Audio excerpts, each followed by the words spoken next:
ஒரு வித்தியாசமான பவர் இருக்கும். அது என்ன அப்படின்னா, இப்போ இந்த பையன் அழுகுறான் அப்படின்னா அவனோட கண்ணீர் வந்து முத்தா மாறிடும். அது மட்டும் இல்லாமல் இப்போ இந்த பையனால வந்து தண்ணியில் இல்லாமல் இருக்கவே முடியாது. அதனாலேயே அவங்க அம்மா வந்து ஒரு பெரிய பாத்டப்பா இவனுக்காகவே வாங்கி வச்சிருப்பாங்க.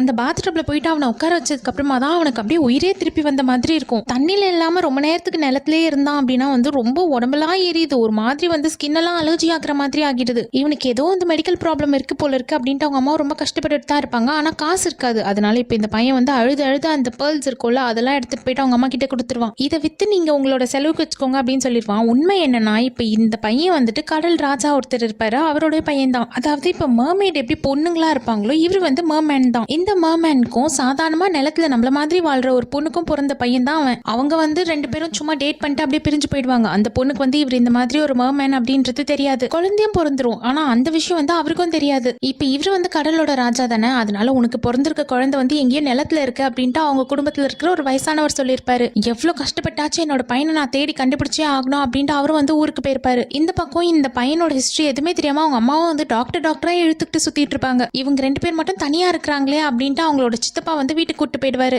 வீட்லயே இப்ப இந்த பொண்ணுக்கு ஒரு சித்தப்பா பொண்ணும் அந்த பொண்ணுக்கு ஒரு பையனும் இருப்பாங்க. அவங்க 2 பேருக்கும் இப்ப புதுசா வந்திருக்க இந்த 2 பேரை பார்த்தா சுத்தமா பிடிக்கவே மாட்டேங்குது. சித்தப்பாக்கு நம்ம ரொம்ப தொல்லை கொடுத்துட்டே இருக்க கூடாது, சீக்கிரமா இந்த முத்தெல்லாம் வித்துட்டு நம்மளோட பையனோட ட்ரீட்மெண்ட்க்கு காசை ரெடி பண்ணிக்கிட்டு நம்மள எங்கேயாச்சும் போயிடணும் அப்படின்ட்டு இந்த பொண்ணு வந்து அதை விற்கலான்ட்டு போயிருப்பா. முத்தெல்லாம் வாங்குறதுக்காக ஒருத்தர் உட்காந்துருப்பார்ல, அவருக்கு வந்து அந்த மர்மேனை நல்லா தெரியும். அந்த முத்தை எடுத்து ஸ்மெல் பண்ணி பார்த்த உடனே இது கண்டிப்பா இவரோடதாச்சே அப்படின்ட்டு வந்து அவருக்கும் தெரிஞ்சு போயிடுது. இந்த முத்து எங்க இருந்து கிடைச்சது, இது யாரோடது அப்படின்னு கேட்கிறப்போ இப்ப இவர் என்ன இவ்வளவு கேள்வி எல்லாம் கேட்கிறாரு, நம்மளோட பையனை வந்து ஏதாச்சும் ரிசர்ச் பண்றோன்ட்டு தூக்கிட்டு போயிட போறாங்க அப்படின்ட்டு அந்த பொண்ணு நான் கிளம்புறேன்னு சொல்வா. சரி கொடுங்க, நான் வந்து $5000 இதை எடுத்துக்கிறேன் அப்படின்ட்டு சொன்ன உடனே அந்த பொண்ணு வந்து ரொம்ப சந்தோஷமா வித்துருவா. இந்த பக்கம் அந்த மர்மேன் வந்து அவரோட வைஃபும் பையனும் எங்க இருக்கிறாங்க அப்படின்ட்டு தேடிட்டு இருப்பார்ல, இப்போ வந்து கரெக்டா இந்த வீட்டுல தான் இருக்கிறாங்க அப்படின்ட்டு தெரிஞ்சு போச்சு. உண்மையான வைஃபும் பையனும் வந்துட்டு ஹாஸ்பிட்டல் போயிருப்பாங்க. வீட்டுல இருக்கிறது சித்தப்பா பொண்ணும் அவங்களோட பையனும் தான். சித்தப்பா பொண்ணும் அவங்களோட பையனையும் வீட்டுக்கு கூட்டு போனதுக்கு அப்புறமா இவளுக்காக இவ்வளோ பெரிய வாழ்க்கை காத்துட்டு இருக்கா, கண்டிப்பா விட்டுறவே கூடாது, இந்த ஆப்பர்ச்சுனிட்டியை நம்ம யூஸ் பண்ணிக்கணும் அப்படின்ட்டு அவங்க அப்பா கால் பண்ணி சொல்லிடுவா. அவங்க அப்பாவும் உண்மையாவே இந்த வீட்டுல போயிட்டு வாழ வேண்டிய அந்த பொண்ணையும் பையனையும் வந்துட்டு அவர் வந்து அடைச்சு வச்சிருவாரு. ஃபேக்கா இருக்கிற அந்த பொண்ணும் அவங்களோட பையனும் போயிட்டு அந்த வீட்டுல வாழ்ந்துட்டு இருப்பாங்க. ஆனா இந்த மாமேனால இப்ப இது வந்து நம்மளோட வைஃபும் நம்மளோட பையனும் கிடையாது அப்படின்றத உணர முடியுது. அதனால இப்போ நம்ம வீட்டுல இருக்கிறவங்க பொய்யான ஆளு அப்படின்ட்டு மறுபடியும் உண்மையான ஆளை தேடியே போவாரு.